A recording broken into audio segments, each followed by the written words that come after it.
back. WNST, Towson, Baltimore, and Baltimore Positive. I am sporting my Royal Farms gear today, getting ready for Chicken Palooza. We're still months away on that, but I did go into the ROFO the other day, and I didn't get the chicken.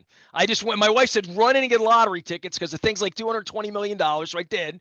And I didn't get ice cream, but I smelled the fried chicken. It was delicious.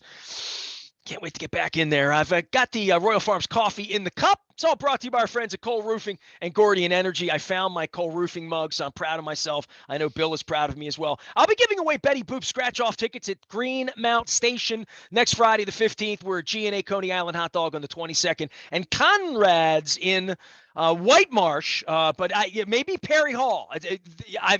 They tell me it's Perry Hall, but I always call it White Marsh, but I don't know where the line is. It's on Bel Air Road. You know where it is, just up north before you go into Kingsville. It's all brought to you by the Maryland Lottery. Let yourself play, as well as our friends at Goodwill Industries. Had a great chat with Lisa Raciniak. I got John Baylog on this week. And I've been spring cleaning and giving a whole bunch of stuff to Goodwill as well. This guy always has goodwill and cheer. I'm back from Florida and the NFL owners meetings. You and I have not chatted much about Steve Bisciotti and his audience and the Oceanside and the Breakers. And the Dan Snyder thing sort of took up oxygen over the weekend while you were watching wrestling and watching college basketball. I'm sure it will continue to take some oxygen this week. It's amazing how the Jimmy Haslam thing just sort of blew over last week. They're going to have to deal with it in Cleveland for a long time. And Steve said his piece about guaranteed contracts for guys who have 23 women running around saying he did untoward things to them. But an interesting week in Florida all the way around. I even had a chance to catch up with old friends like Mike Tomlin and Joe D. Absolutely. And fun to be able to meet in person again. Another sign of normalcy returning, as opposed to these things being done on Zoom, or in the case of the league meetings, you kind of they do their own thing via Zoom, and the media is completely locked out then as a result. But good to see that. Heard from Steve Bisciotti for the first time in several years. It had gone back to pre-2018 draft. I vividly recall Steve saying in that press conference when asked about Joe Flacco's successor that the Ravens had bigger fish to fry at that point. Little did we know, a couple months later, they'd be drafting Joe Flacco's replacement. So interesting to hear that.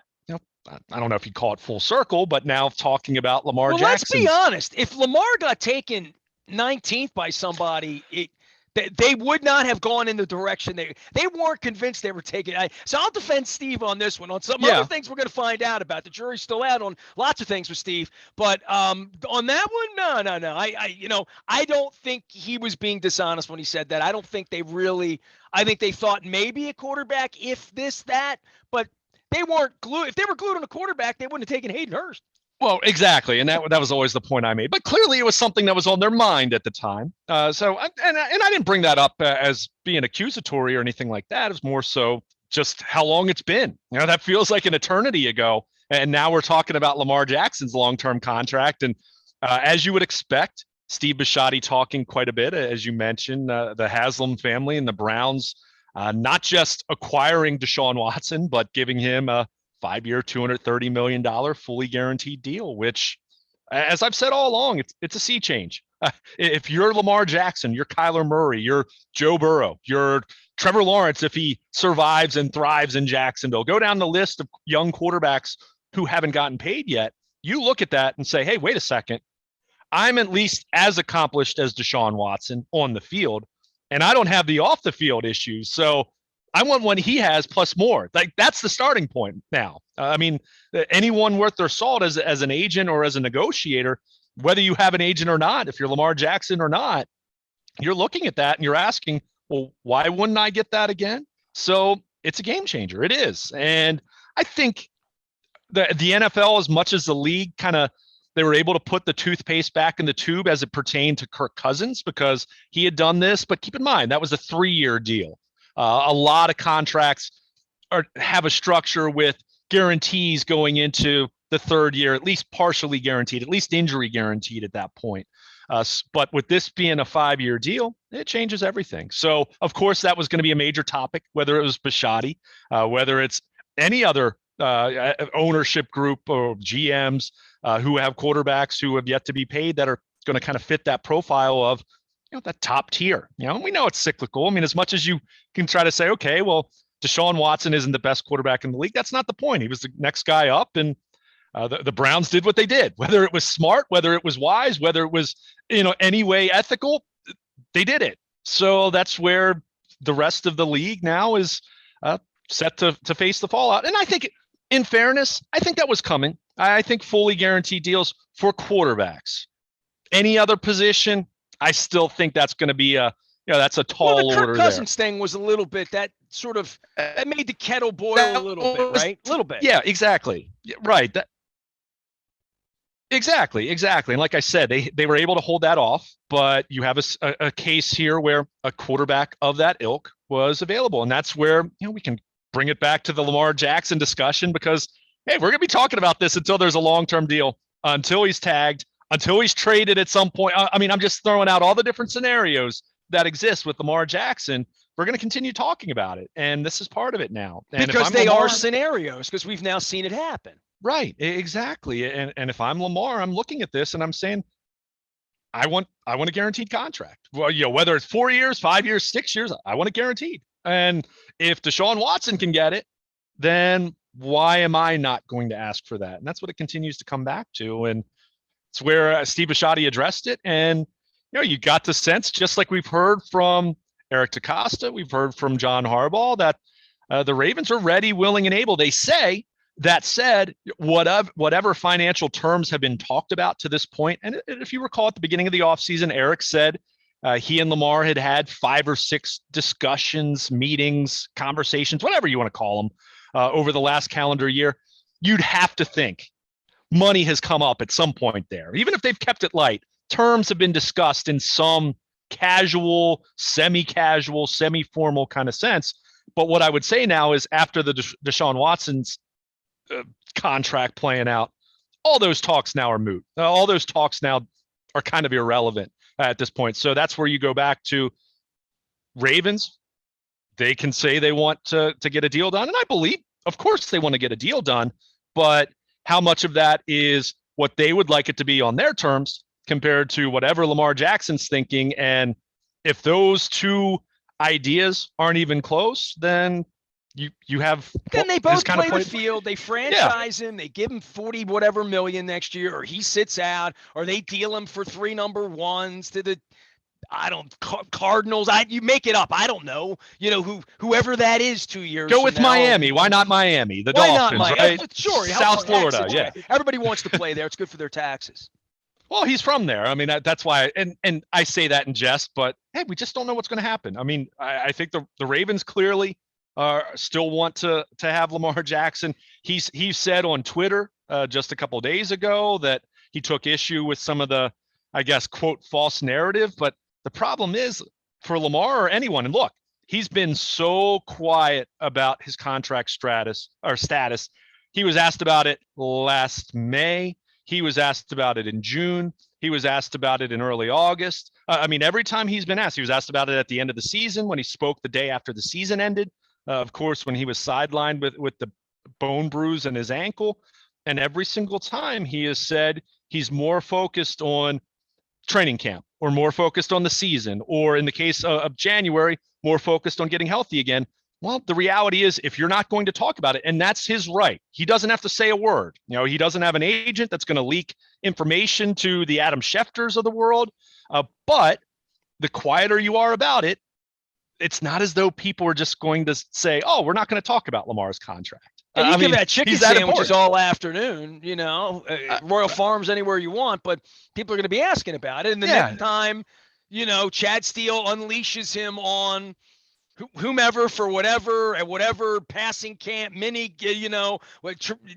workouts, whenever the next time he's together, which won't be soon, because he's going to hide now, right? I mean, because the first question is, A, are you healthy, right? B, what's your contract deal? And it's a pretty stock answer. I'm here to play. I'm not, I'm focused on playing football. He says all that. He's coached up on all that, right?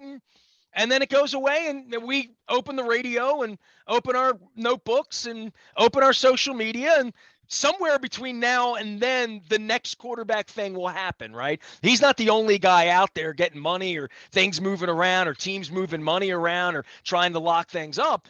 But he's at the top of the stratosphere in regard to guaranteed money and trying to set the market. And I told this story. I had Mark Messina on last week. You can go check that out at Baltimore Positive as well. By the way, Luke's here. It's all brought to you by our friends at the Maryland Lottery. We're letting ourselves play, as well as our friends at Goodwill Industries. We're bringing a crab cake tour up to Hampstead and Greenmount Station next Friday.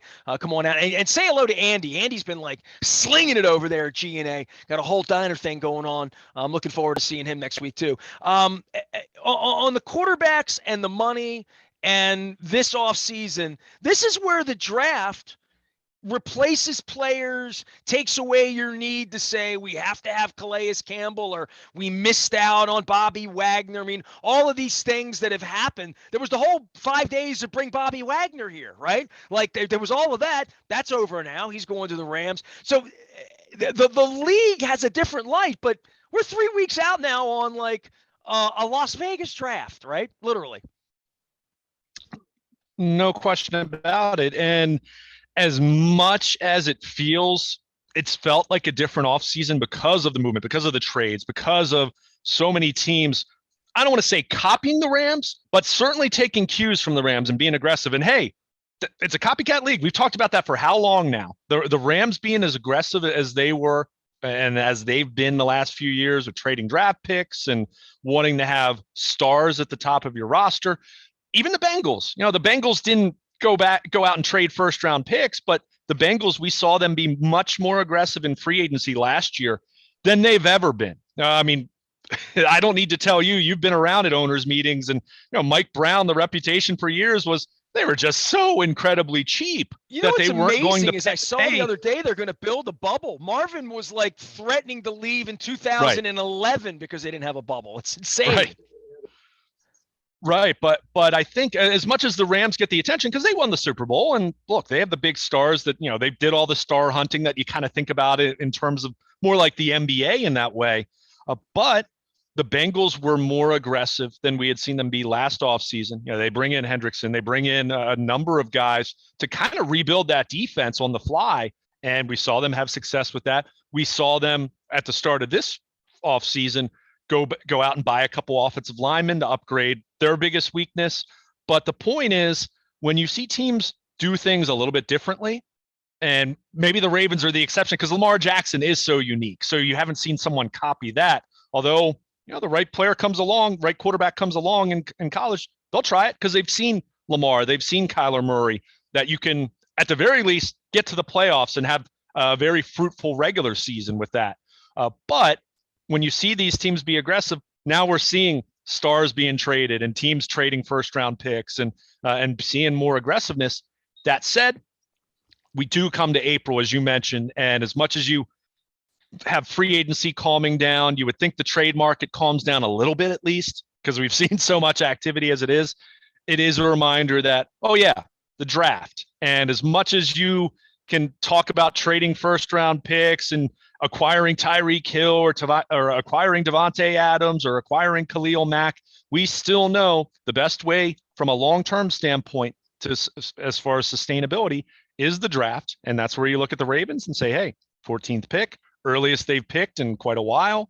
And I even did a look back at each spot that they're scheduled to pick right now. And I went back and looked at the Ravens history. They've never picked 14th overall, but Haloti Ngata went 12th overall. Marlon Humphrey went 16th overall. So, the midpoint between those two picks is where the Ravens are selecting.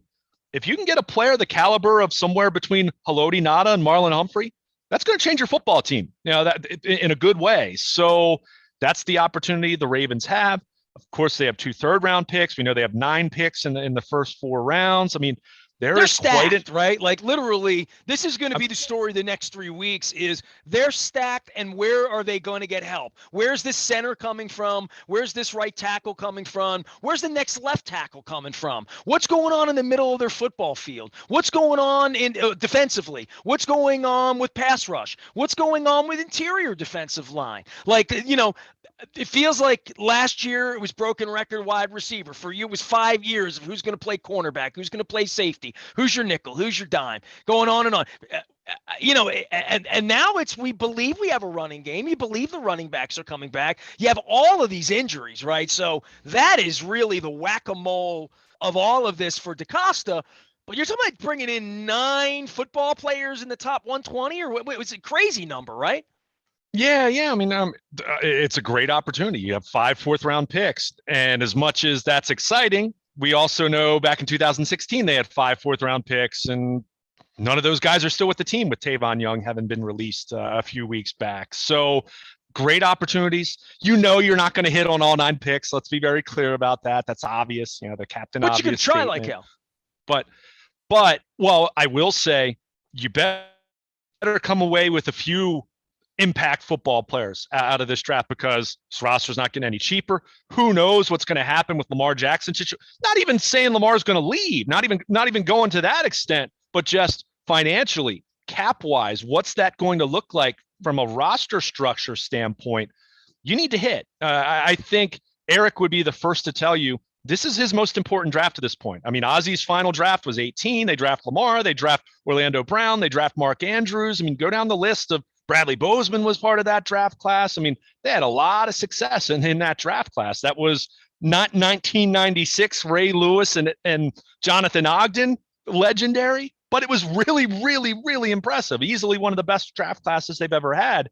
They need another one like that, I think, if the Ravens really want to fancy themselves as not talking being a playoff contender. I mean, they're a playoff contender. I mean, like, let's not lose our heads over a historic injury situation a year ago. But to your point, you don't know how all those injured guys are going to come back. Are they going to be the same player? Now, it's one thing to talk about young guys, but what about Marcus Peters, who's 29 and coming off of an ACL, final year of his contract? And wasn't exactly quite as great in 2020 as he had been the previous year. I mean, there's some questions there with guys like him, guys like Nick Boyle, coming back from complications. I mean, Ronnie Stanley, where's he going to be at this point? And when you put that whole kettle together, you'd say there are 5 or 6 guys injured. 2 of them ain't going to be right. And I'll stick a nickel on Ronnie Stanley right away to say, like, if he comes back and is physically 100% right, can he dominate? Can he be that kind of player that he needs to be? I have questions, and I would think that watching them after the Vegas game last year and watching what it did to their season to a large degree, so much so that, the owner pretty much admitted that his expectations were lowered, that when they were 8-3, he didn't think they were that good. And,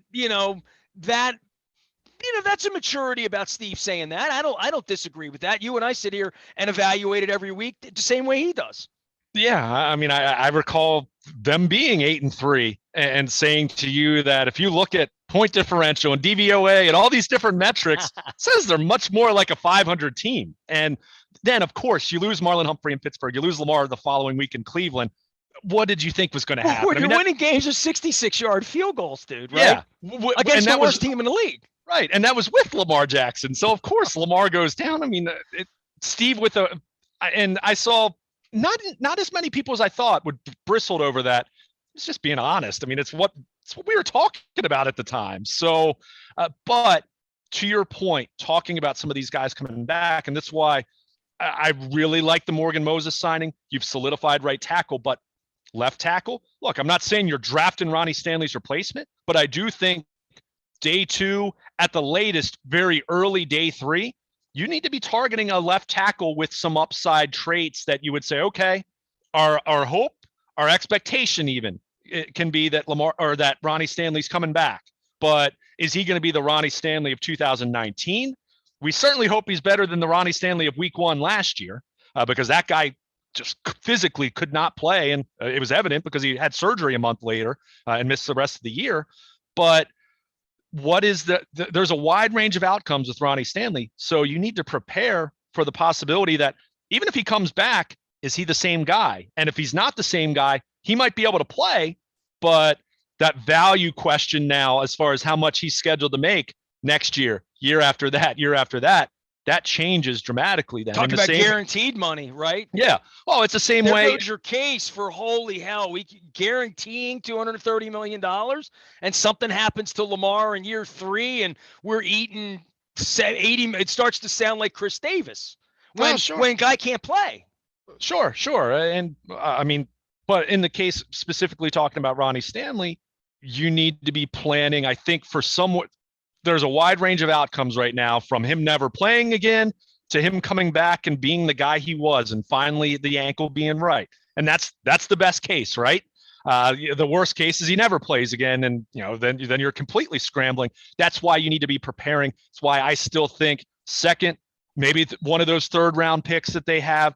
That's where I'm looking for an offensive tackle that has some upside, some developmental traits where you say, okay, not going to be our week 1 starting left tackle if it comes to it, but maybe by the end of the season, certainly by next year. And that covers you from the standpoint of, if Ronnie comes back and is diminished starting next year after that, that's when you're talking about getting out of the contract. So you got to prepare for these scenarios. I mean, you just have to. You can't prepare for everything. So that's where I said, okay, you're not going to draft a left tackle 14th overall now. But I think you do need to look at it day 2, early day 3. You're always trying to hedge your bets, and you're trying to plan for as many scenarios and plan A, B, and C at every position as much as you can. At the end of the day, you do look at this team right now. Let's call a spade a spade. Pass rush, still a major question mark. Defensive line, still a major question mark with Derek Wolfe, and is Calais Campbell going to come back, and what young guys are going to be able to step up and play a bigger role. And you mentioned center, whether Patrick McCary is going to be the guy or not. You would think they're at least going to draft someone for competition there. Inside linebacker, I mean, you mentioned it. They struck out on Bobby Wagner, which was a long shot all along. He's an LA guy. I think, in all honesty, I think he leveraged the Ravens to try to get more out of the Rams, and I think that's ultimately what happened. So he goes there. And paying more, if you haven't heard. They'll give you a draft pick too if you want. Sure. Well, hey, they're the Super Bowl champs, though. I mean, we could talk. There are 8 teams without a first-round pick, right? It's insane. It's a lot. It really is. And what's insane is the teams that have multiple first-round picks, and we'll see what they do with it. Dude, think about all the years we've been here, right? And not just my long love and relationship with Phil Savage and Eric DeCosta, and the guy Joe Ortiz and the guys that do the drafting. The year that Billick dealt a bunch of picks away, Savage is still pissed off 25 years later. Billick's still pissed off about Redmond not being able to play. And there's all that goes into that. But the notion that the years that we waited on Courtney Upshaw, the years that the year you don't have a first round pick, you want to look back and say, we at least got Jamal Lewis out of it. Or, and I know that was the other way around. Sure. That was when we stole. But I'm just saying, you at least want to look at it and say, all right, we got a starting quarterback out of it, like with Lamar, right? I mean, that's okay. Our first-round picks on the field. If you go look at Minkah Fitzpatrick, or if you're making those kinds of giveaways, it's no fun to not draft. The draft's fun. It's one of the most fun things there is still. They've screwed it up, but they haven't screwed it up for us yet, right? Right. But I would say on the flip side of that is, but what about those years where, okay, you draft a player, he makes kind of an impact, or in some cases doesn't. Some years you get Matt Elam, you get Brashad Perriman, and then you wonder. Some years you get Sergio Kindle. Well, now that was early second round, in fairness, but yeah, you're right, no question. You never know. That's the argument in saying, look, if I can trade this asset, and I know how valuable this is, and look, would I be someone who's operating like the Rams do? No, I wouldn't, because I do value the draft, but I do think there are times where it does make sense to be aggressive if you can go out and get that established superstar piece for that one area where you're lacking. I mean, look what the Rams did last year. Their defense was not great last year. They had a lot of success previous years. But, Aaron Donald up front, I mean, Hall of Fame, unbelievable talent. But what did they do? They go out and get Von Miller, who, there was some talk and some question as far as, was he the same guy in Denver? He had the ankle the year before. Von Miller was huge. I mean, we saw what that pass rush did to Joe Burrow and the Bengals in the Super Bowl, especially in the second half. So they would tell you, with some of these deals that they made, whether it was a first round pick, second round pick, whatever they ultimately dealt, they would say, you know what? Yeah, that first round pick might have turned into a star. And yes, that star on a cheap rookie contract, incredible value. Let's not discount that. At the same time, if you're a player or two away and you need that superstar at that one spot, I still think you need to look at that and say, there are times where it is appropriate to pull the trigger there and deal that first round pick to get that guy. Now, did that make sense for the Ravens? With any potential deals they could have made this offseason? Well, maybe we'll find out at some point or maybe not. But at the same time, you come back to where they are. You look at their roster, you look at their salary cap picture right now. They do have some needs they need to address right now. There's no question about it. And one of them is corner, by the way. Who's their depth behind Marlon Humphrey and Marcus Peters? So I think a first round corner, that would not surprise me in the slightest at this point, even though that's not a smack you in the face major need, but it's a need still, just because it's not a starter. But you look at all of that, you look at the picks they have, you look at their bread and butter as far as their history in drafting players. This is a huge draft for them, a great opportunity. They have the 14th overall pick. They have the volume of picks that they have right now, which can allow them to move up if there is a guy that they really value more highly than someone else or anyone else on their board, and they fall into a certain portion of the draft. They have capital to move up and do that. So they've got options, but this is an important draft. There's no question about it, because there is a sense, as much as we could talk about, I said it the other day, I think the Ravens might be the ultimate half full, half empty team in the league right now, when you consider where they were last year with all the injuries, guys coming back from injuries, where they had been the previous couple years with the games they've won in 2019, 2020. At the same time, you and I have sat around and we've seen other AFC teams make very bold moves, be very aggressive, whether it's going out and getting a quarterback, going and getting a star wide receiver, whatever it might be. The skeptic will look at the Ravens and wonder, are they falling behind a little bit in the AFC? Not because they haven't done anything. They've actually had a pretty aggressive start to free agency compared to how they usually operate. I mean, you look at Marcus Williams and Morgan Moses and bringing back Michael Pierce. I mean, that's more in free agency than they typically spend when you look at those three. However, compared to a lot of teams in the conference, it's fair to wonder if they're right there at the top as a serious Super Bowl contender. And I think until we see Ronnie Stanley and some of these guys come back from injuries, there's going to be a lot of unknown there. So that's why, how can you make up for that? How can you continue to build on that? How can you add depth? How can you add a couple of guys that might step into the starting lineup, as soon as week one? Got to hit a home run on this draft. And if they do that, then I think they're set up really nicely, regardless of whenever they ultimately get around to getting Lamar Jackson to agree to a long-term contract and remedying that. But in the meantime, they've got quite a few needs to address. The good news is they do have draft capital to go about doing that. He's Luke Jones. He is Baltimore Luke out on the interwebs, and we'll be monitoring all things Ravens. We're getting ready for opening day this week as well. The comings and goings of dealing relief pitchers for bags of baseballs and prospects. We'll be talking about all that. The Maryland Lottery presents our Maryland Crab Cake Tour. 3 locations getting it back out this month, and then we're doing some really special stuff into May and June. Can't wait for August and our 31st anniversary, where I'm strangely thirsty for more of that Heavy Seas brewing that we did over the weekend. Had a delicious crab cake from Cooper's. Big thanks to Samantha and Patrick and everybody there. They griddle fried the crab cakes. It was crunchy and delicious, just the way I like it. And make sure you check out the Ukrainian ale, the red American ale from the Ukraine brewery Pravda that Heavy Seas has brewed. It'll be coming to a tap near you beginning next Monday. That's opening day. You're counting April 11th. I am Nestor. We are WNST, AM 1570. Towson, Baltimore. We never stop talking Baltimore positive.